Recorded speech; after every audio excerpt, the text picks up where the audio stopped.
안녕하세요. 실시간 검색어 김은별 기자입니다. 실시간 검색어에서는 주요 뉴스를 한눈에 보여주는 뉴스통 검색어 8가지를 조명해드립니다. 오늘의 검색어부터 살펴보시겠습니다. 이렇게 8위부터 1위까지 올라와 있는데요. 8위에 전일빌딩 총탄 올라와 있습니다. 앞서 뉴스 재구성에서도 다뤘었죠. 이 전일빌딩에 있는 총알 100여 발의 자국이 헬기 사격을 입증하는 증거라고 할 수 있습니다. 또 7위에는 LPG 차량이 올라와 있습니다. 뉴스와 함께 살펴보시죠. 당정이 액화 석유가스 차량 규제를 전면 폐지하기로 뜻을 모았습니다. 택시와 렌터카 등으로 사용이 제한된 LPG 차량을 일반에도 허용하겠다는 것인데요. 휘발유와 경유차에 비해 배출가스가 적어 미세먼지 줄이기에 도움이 될 것이라는 판단에서입니다. 이 LPG 차량은 1982년 택시를 시작으로 시중에 보급되기 시작해 렌터카나 관용차 등으로 용도가 제한돼 있는 상황인데요.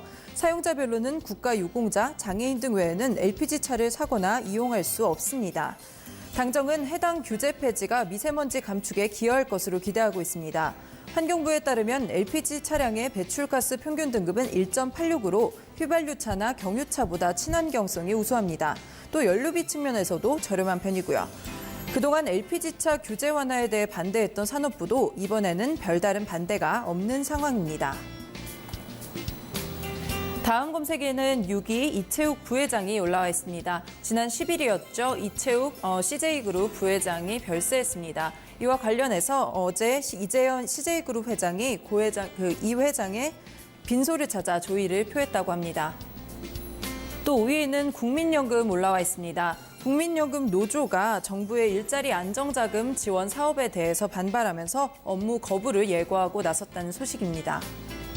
4위에는 뉴스공장 올라와 있습니다. 김어준의 뉴스공장 프로가 방송통신심의위원회로부터 주의 조치를 받았습니다. 지난해 11월 바른미래당 지역위원장 신청과 관련해 사실과 다른 보도를 하고도 정정 보도를 하지 않은 데 따른 조치입니다. 3위에는 IMF 올라와 있습니다. 기사와 함께 살펴보시죠.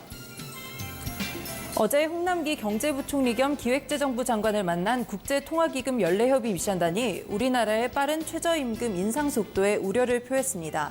홍 부총리는 이러한 평가에 공감하면서도 노동시장에서의 유연 안전성을 강화하고 경제체질 개선을 통한 잠재 성장률 제고에 노력하겠다고 답했는데요.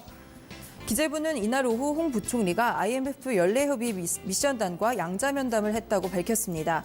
이 미션단은 한국 경제에 대해서 숙련된 노동력, 탄탄한 제조업 기반, 또 안정적인 금융 시스템과 낮은 공공부채 등을 들어서 펀더멘탈이 견조하다고 평가했습니다. 그렇지만 빠른 최저임금 인상 속도에 대해서는 우려를 표하면서 노동시장 전반에 있어 유연 안전성을 강화하는 방향으로 추진돼야 한다고 조언했습니다. 2위에는 서울 책보고 올라와 있습니다. 서울시에 초대형 헌책방이 생깁니다. 이름이 바로 이 서울 책보고인데요. 서울시는 기존 창고였던 곳에 최신식 서고와 또 카페를 조성했다고 합니다. 이 서울 책보고는 송파구 신천 유수지 부근에 문을 열게 됩니다. 1위에는 마하티르 총리 올라와 있습니다. 기사와 함께 살펴보시죠. 브루나이 국빈 방문 일정을 모두 마친 문재인 대통령이 다음 순방지인 말레이시아를 향해 이미 출발을 했습니다. 이 말레이시아에 도착한 문 대통령은 오후 최대 쇼핑센터인 워누타마 쇼핑몰로 이동해 한류 할랄 전시회를 구경합니다. 이 전시회에는 우리나라의 한류와 말레이시아의 할랄이 어우러진 제품들이 전시됩니다. 내일은 마하티르 모하마드 총리와 회담을 갖고 경제 분야 등 양국 간 실질 협력 확대 방안도 논의할 계획인데요.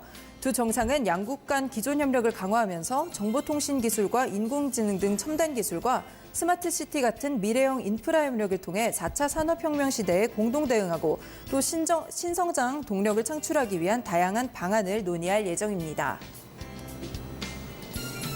오늘은 이렇게 8위에 올라 있는 전일빌딩 총탄부터 1위의 마하티르 총리까지 살펴보셨습니다. 다음 시간에는 또 다른 검색어와 함께 돌아오도록 하겠습니다.